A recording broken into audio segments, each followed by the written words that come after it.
Structure শেষ হয়েছে, এখন সিএসএস কালার কি কালার ও বর্ডার প্রপার্টিগুলো বর্ণনা করো। ঠিক আছে, এটাও মোটামুটি মুখস্থ, আর একটু বোঝার আছে। দেখ, বোঝার কিছু নেই, সব মুখস্থ। শুরু করবো কিটা? শুরু করবো হইলো ওইটা HTML এ যেমন ট্যাগ রয়েছে। ট্যাগ মানে কি? ট্যাগ আমরা পড়লাম না, HTML ট্যাগ পড়ছি। HTML এ যেগুলো ট্যাগ না, এই যে U tag, BR tag, P tag, body tag, HTML tag, head tag, টাবলা। তো HTML এ যেরকম ট্যাগ আছে, ফোকাস কর, তেমনই সিএসএসে রয়েছে প্রপার্টি। মূলত এই প্রপার্টিগুলোর সাহায্যে HTML পেজে ডিজাইন করা হয়ে থাকে। মানে HTML পেজটা তো একদম ব্ল্যাঙ্ক, খালি লেখা থাকে, হালকা ডিজাইন করা যায়, বেশি ডিজাইন করা যায় না। ডিজাইন করার জন্য বোঝা লাগবে না, আমি তো তোর মতো মূলা খাই না। কি লিখছিস আমাকে পড়ি। ভিডিও দেবীর সাথে সাথে পিকও দিয়ে রাখবে, এত ওইখানে পিক দিলে দেখতে খারাপ লাগবে। সব পিক দিয়ে দিচ্ছে, ডাটা পড়বো না তোর। হ্যাঁ, তো তোর আমি মূলা খাই না, তো আমি ফুলকপি খাই, এই জন্য কই আসলাম। সাহায্য HTML পেজের ডিজাইন করা হয়ে থাকে। মূলত এই প্রপার্টিগুলো মুখস্থ, এগুলো প্রপার্টি রয়েছে। তার মধ্যে কালার এবং বর্ডার প্রপার্টি নিয়ে, যেটা আমাদেরকে বলছে সিএসএস কালার এবং বর্ডার প্রপার্টি নিয়ে আলোচনা করতে, তাই আমরা এখানে লিখছি যে তার মধ্যে কালার এবং বর্ডার প্রপার্টি নিয়ে নিম্নে আলোচনা করা হলো। ঠিক আছে, এখন খালি বাংলা লিখবি। সিএসএস কালার ওয়েব পেজকে বিভিন্ন কালার এবং কালারের সাহায্যে সাজানোর জন্য এই প্রপার্টিগুলো ব্যবহার করা হয়ে থাকে। যেমন text colour, background colour, border colour, colour value. শেষ। এখানে RGB সহ আরও অনেক ধরনের কালার ভ্যালু ব্যবহার করা হয়ে থাকে। শেষ।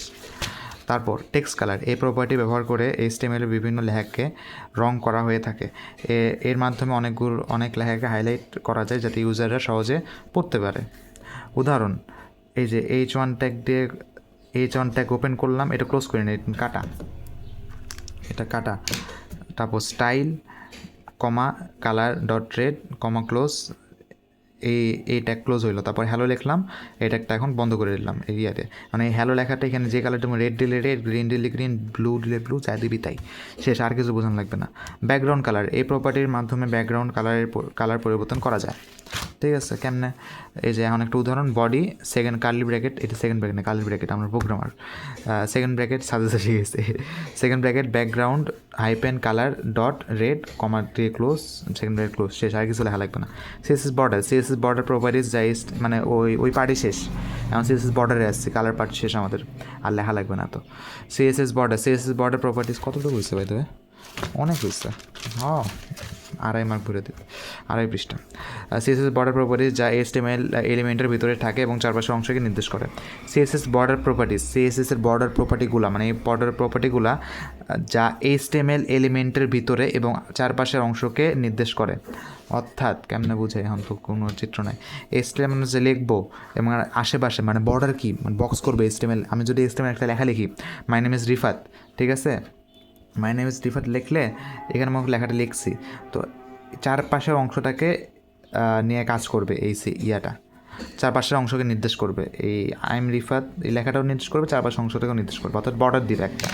ঠিক আছে, নিম্নে সিএসএস বর্ডার প্রপার্টিগুলো দেওয়া হলো: মার্জিন, প্যাডিং, বর্ডার, তারপর border width, border colour, border style, width, height, float আর ক্লিয়ার। ঠিক আছে, এটা খালি মুখস্থ করবে কয়েকটা পয়েন্ট, সবগুলো দেওয়া লাগবে এমন না, কিন্তু সবগুলো দেওয়ার চেষ্টা করবি, তাহলে নাম্বারটা বেশি পাবি। তারপর সিএসএস বর্ডারের একটি উদাহরণ দিবি একটা, আর কিছু না। P.1 curly bracket border style, এখানে হাইফেন নেই কিন্তু, border style dot solid, comma close, border colour dot red, comma close, same red close. শেষ, কোশ্চেন অফ করে দিবি, হয়ে গেছে।